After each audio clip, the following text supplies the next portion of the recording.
Assalamualaikum warahmatullahi wabarakatuh. Halo semua. Di sini aku akan mereview semua materi perkuliahan Sosiologi Hukum dalam bentuk resume mulai dari pertemuan 1 hingga pertemuan 14. Sebelumnya, perkenalkan saya Intan Nugrahini dengan NIM akhir 119/5C. Memasuki materi yang pertama yaitu tentang pengertian sosiologi hukum. Sosiologi adalah hubungan dan pengaruh timbal balik antara gejala-gejala sosial dan non-sosial yang mempengaruhi kehidupan dalam masyarakat. Sedangkan hukum adalah seperangkat aturan yang sudah ditetapkan dan disahkan oleh pemerintah untuk mengatur perilaku masyarakat. Sehingga dapat disimpulkan bahwa sosiologi hukum adalah kajian ilmu sosial terhadap hukum yang berlaku di masyarakat dan perilaku serta gejala sosial yang menjadi penyebab lahir hukum di masyarakat. Selain itu, objek sosiologi hukum dibagi menjadi dua, yaitu objek material dan objek formal. Selanjutnya, materi pertemuan kedua yaitu hukum dan kenyataan masyarakat. Perpaduan antara hukum dan realitas kehidupan masyarakat dapat menjadi pemicu terjadinya perubahan sosial. Perubahan sosial merupakan segala perubahan pada lembaga kemasyarakatan dalam suatu masyarakat yang mempengaruhi sistem sosialnya, termasuk nilai, sikap, perilaku di antara kelompok masyarakat.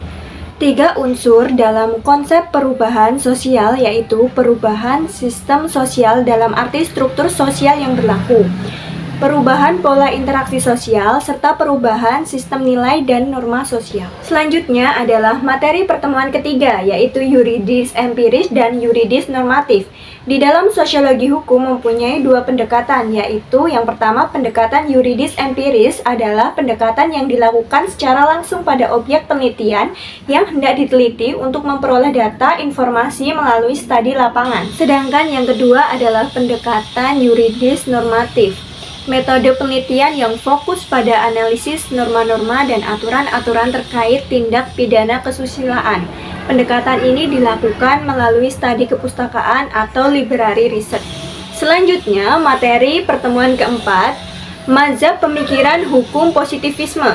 Positivisme hukum merupakan salah satu aliran dalam filsafat hukum yang menekankan pentingnya pemisahan secara tegas antara hukum dan moral.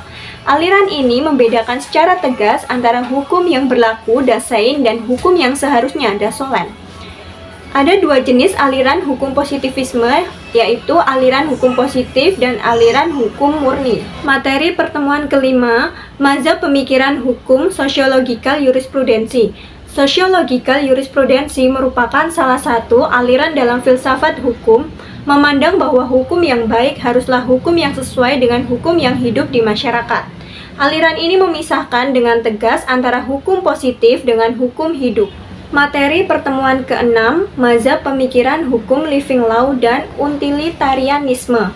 The living law merupakan suatu aturan yang bersumber dari kebiasaan, tradisi, dan agama yang berada di masyarakat sekitar yang muncul dari pergaulan hidup masyarakat yang secara material dipraktikkan secara terus-menerus dan kemudian masyarakat tersebut menaatinya berdasarkan moral bukan karena konfis dari yang berdaulat. Sedangkan utilitarianisme filsafat hukum yang meletakkan asas kemanfaatan sebagai tujuan utama hukum. Kemanfaatan di sini dimaknai sebagai kebahagiaan. Materi pertemuan ketujuh, pemikiran Emile Durkheim dan Ibnu Khaldun. David Emile Durkheim dikenal sebagai salah satu pencetus sosiologi modern. Durkheim lahir di Epinal, Prancis, yang terletak di Lorraine. Pemikiran Durkheim yang utama adalah bagaimana masyarakat dapat mempertahankan integritas dan koherensinya pada masa modern. Sedangkan Ibnu Khaldun dilahirkan di Tunisia pada 27 Mei 1332 dan wafat di Kairo pada tanggal 17 Maret 1406. Pemikiran Ibnu Khaldun mengembangkan teori Ashabiyah. Dalam pandangan sosiologi, Ibnu Khaldun membagi masyarakat ke dalam 3 tingkatan, yaitu masyarakat primitif, perdesaan, dan perkotaan. Materi pertemuan ke-8, pemikiran hukum Max Weber dan H.L.A. Hart. Maximilian Weber adalah seorang ahli politik, ekonomi, geografi, dan sosiolog dari Jerman yang dianggap sebagai salah satu pendiri awal dari ilmu sosiologi dan administrasi negara modern. Karya utamanya berhubungan dengan rasionalisasi dalam sosiologi, agama, dan pemerintahan, meski ia sering pula menulis di bidang ekonomi. H.L.A. Hart adalah seorang filsuf hukum Britania yang pernah menjabat sebagai profesor jurisprudensi di Universitas Oxford dan kepala Kolese Brandeis, Oxford. Karyanya yang paling dikenal adalah konsep hukum, The Concept of Law. Pemikiran hukum H.L.A. Hart memberikan pemisahan antara peraturan primer dan peraturan sekunder. Materi pertemuan ke-9, Effectiveness of Law. Efektivitas hukum dapat dimaknai pada kemampuan hukum dalam menciptakan keadaan atau situasi sesuai dengan tujuan yang diinginkan oleh hukum.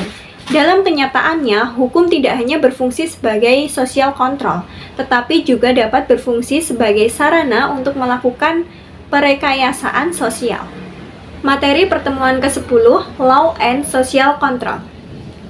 Hukum memiliki tujuan untuk mencapai perdamaian dan menegakkan kepastian dan keadilan di dalam masyarakat. Untuk memenuhi kebutuhan masyarakat, hukum dapat dijadikan sebagai social control masyarakat, diartikan sebagai pengawas oleh masyarakat terhadap jalannya pemerintahan. Dengan demikian, social control bertujuan untuk menjaga keseimbangan antara stabilitas dan perubahan dalam masyarakat. Materi pertemuan ke-11, Socio-Legal Studies. Kajian sosio-hukum merupakan pendekatan interdisipliner untuk menganalisis hukum, fenomena hukum, hubungan dengan masyarakat luas. Pekerjaan teoritis dan empiris turut melibatkan perspektif serta metodologi yang berasal dari humaniora dan ilmu sosial. Pendekatan ini diperlukan untuk memahami bagaimana hukum dapat berfungsi secara efektif dalam penerapannya di masyarakat. Materi pertemuan ke-12, Progressive Law.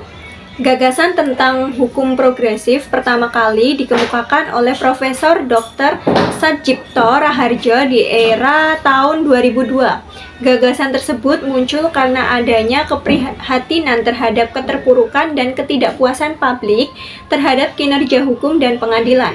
Oleh karena itu, hukum progresif hadir sebagai sebuah konsep hukum yang menekankan pada perlunya perubahan dan adaptasi hukum secara progresif sesuai dengan perkembangan masyarakat dan nilai-nilai zaman. Materi pertemuan ke-13, Legal Pluralisme. Pluralisme berasal dari bahasa Inggris pluralis, terdiri dari dua kata, plural yang artinya beragam dan isma artinya paham yang berarti beragam pemahaman. Oleh karena itu, pluralisme hukum merujuk pada keberagaman sistem hukum yang mencakup berbagai pemahaman yang berbeda. Secara lebih spesifik, pluralisme hukum dapat diartikan sebagai hadirnya lebih dari satu aturan hukum dalam sebuah lingkungan sosial. Materi pertemuan ke-14, Pendekatan Sosiologi dalam Hukum Islam.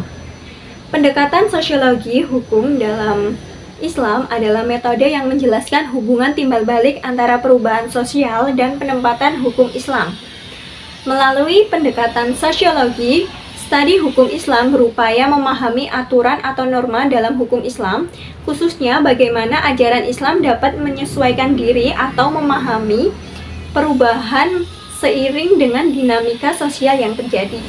Kritik atau masukan saya terhadap perkuliahan sosiologi hukum mungkin terletak pada kurangnya pendekatan praktis yang menghubungkan teori dengan aplikasi langsung di lapangan.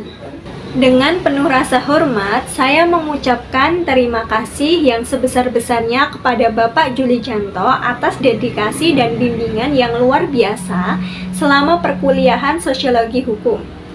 Bapak tidak hanya memberikan pemahaman mendalam tentang materi, tetapi juga menginspirasi saya untuk melihat hukum sebagai alat perubahan sosial. Saya mohon maaf jika selama pembelajaran ada kekurangan atau kesalahan dari saya sebagai mahasiswa. Semoga ilmu yang Bapak tanamkan menjadi bekal berharga bagi perjalanan saya ke depan. Dan semoga Bapak senantiasa diberikan kesehatan dan keberkahan dalam setiap langkah. Sekian pemaparan penjelasan resum dari saya. Apabila ada salah kata, saya mohon maaf. Wassalamualaikum warahmatullahi wabarakatuh. Sampai jumpa.